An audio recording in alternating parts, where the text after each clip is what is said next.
নিজেও নয় কর্ম নাই ভাই, ছেলে বাবা কি করে আর চিকিৎসা করি আমি ভাই, চিকিৎসার করে ভাবি ছিল ভাই, ছেলে আপনার কাছে অনুরোধ করি ভাই, আমি আগে জমি জমা নাই ভাই, কিচ্ছু নাই।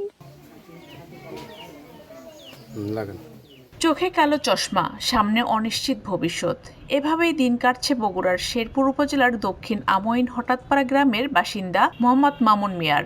একসময় কৃষি কাজ করে পরিবারের জীবিকা নির্বাহ করলেও এখন তিনি প্রায় কর্মক্ষমতা হারিয়েছেন। প্রায় ৮ মাস আগে চরে কাজ করতে গিয়ে হঠাৎ তার ডান চোখ দিয়ে পানি পড়া শুরু হয়। এরপর একাধিক চিকিৎসকের শরণাপন্ন হলেও মেলেনি কাঙ্ক্ষিত সমাধান। চিকিৎসকদের মতে তার চোখের মণি মারাত্মকভাবে ক্ষতিগ্রস্ত হয়েছে। দ্রুত অপারেশন না করলে তিনি স্থায়ীভাবে দৃষ্টিশক্তি হারাতে পারেন। অথচ এই অপারেশনের জন্য প্রয়োজন ৩ লাখ টাকা, যা তার পরিবারের পক্ষে জোগাড় করা একেবারেই অসম্ভব। ৭-৮ মাসের আগে কাজ করছি চরের ভিতরে, মনে করেন 2 দিন কাজ করতে পারছি, ওইরা মনে করেন শুধু খালি চোখ দিয়ে পানি পড়ার অবস্থায় মনে করেন আমি বগুড়া শেরপুর অনেকই ডাক্তারিক দেখাচ্ছি, ডাক্তাররা বলছে চোখের মনি নষ্ট হয়েছে। এখন ডাক্তাররা চাইছে 3 লাখ 3.5 লাখ। এখন আমার পরিবার হলে 4 জন, এখন 8 মাস হলে আমি পড়ে আছি, আমার পরিবারের খাওয়া দাওয়া সব সমস্যা কষ্ট মষ্ট হয়ে গেছে। এই ঈদের সমানে পাড়াবসে যাই দিয়েছিল, চলাফেরা করতেছি। ডাক্তাররা বলছে চোখের মনি নষ্ট হয়েছে, ওটা ঘা হয়েছে, আপনার 3 লাখ টাকা লাগবে। আমি আপনার সাহায্য চাই, এখন কিছু পাইলে আমি চোখের চিকিৎসা করতে পারবো। চোখের সমস্যার কারণে বন্ধ হয়ে গেছে তার উপার্জনের পথ। 4 সদস্যের পরিবারটি এখন চরম দুর্ভোগের মধ্যে দিন পার করছে। পরিবারের একমাত্র উপার্জনক্ষম ব্যক্তি অসুস্থ হয়ে পড়ায় তার জীবন এখন অন্যের সহায়তার উপর নির্ভরশীল। ভাই আমার ছেলের বাপ পরে আছে, আমার তো জমি জমা কিছুই নাই ভাই। এই মানুষের যা দিয়েছিল এই দে, মানে ওষুধপাতি নিয়ে দেয় খিলে, এই আমরা মানুষের দেয় 2-4 আনা এটাই খাই ভাই।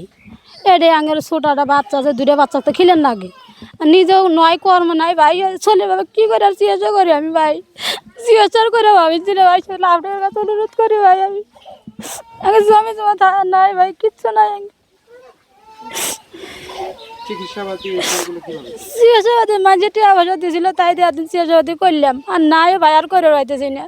2টা চোখ ডাক্তার কইছে যে এটা না ভালো করলে ওটা শুধু নষ্ট হয়ে যাবে, তাই কইছে। ডাক্তার ওষুধ দিতেছে, কাম হচ্ছে না কোনোটাই না।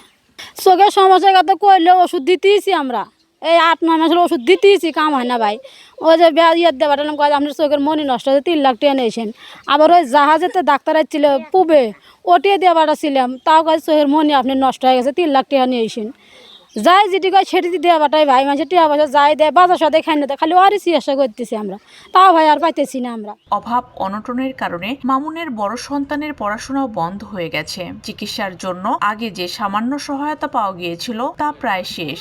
আমি গরিব মানুষ, আমার বেটা চোখের সমস্যা, আপনাদের কাছে জানাই, চিকিৎসার বাড়ি নাই, ঘর নেই, মাসে জায়গা থাকছে। আমার বেটা উঠতে আপনাদের কাছে অনুরোধ করি, পাহাড় ধরে আমার বেটা চিকিৎসাটা আপনাদের কাছে চাই। বেটা 2টা 4 নিয়ে কি হালে চলে সেটার ব্যবস্থা আপনারা করে দেবেন। জমি জমা বা কোনো সঞ্চয় না থাকায় বড় ধরনের চিকিৎসা ব্যয় বহন করা তাদের জন্য অসম্ভব হয়ে পড়েছে। ওই বাগনাটার কোনো জমি নাই, জমা নাই, কোনো কিচ্ছু নাই। আমার গায়ের মানুষ কিছু হেলতেল করে সাহায্য করে, ওইলে দেয় এখন খাবই না চলবই, ও চিকিৎসাটা করে কি দেয়। নিজে বাজান কি চলি না, কি খায় কি না খায়, 7-8 মাস হলে কাম কাজ করে হয় না, কিছু না। তখন মনে করেন যে মানুষের সাহায্য উজার মাসে সব কিছু দিছিল, দিয়া ওইটাই কিছু খায়, কিছু দেয়, এ দিয়ে চিকিৎসা করে, কিছু খায়, আর এই চলি না যাই করে খায়। নিজের জায়গা নাই, জমি নাই, কিছু নাই, বাড়ি নাই, ঘর নাই, নিজের তো সে পথ নাই যে আমরা কিছু আরো হেল্প করবো। সবাই গরিব মানুষ আমরা, কদিন মানুষ হেল্প করবো। তাই এখন মনে করেন যে এখন গরিব মানুষ, আপনারা এখন যাই কিছু হয় সরকারি, এখন যেখানে অনুদান হয় আপনারা আলাদা জেলা চিকিৎসা করেন, দেখেন যে চোখটা ভালো করা যায় নাকি। চিকিৎসার অভাবে প্রতিনিয়ত অন্ধত্বের ঝুঁকিতে দিন কাটছে মামুন মিয়ার। এই অবস্থায় জরুরি ভিত্তিতে প্রয়োজন তার চিকিৎসা ব্যবস্থা এবং সরকারি বা বেসরকারি সহায়তা। সময় মতো সহযোগিতা পেলে ফিরে আসতে পারে তার দৃষ্টিশক্তি, আর বাঁচতে পারে একটি অসহায় পরিবার।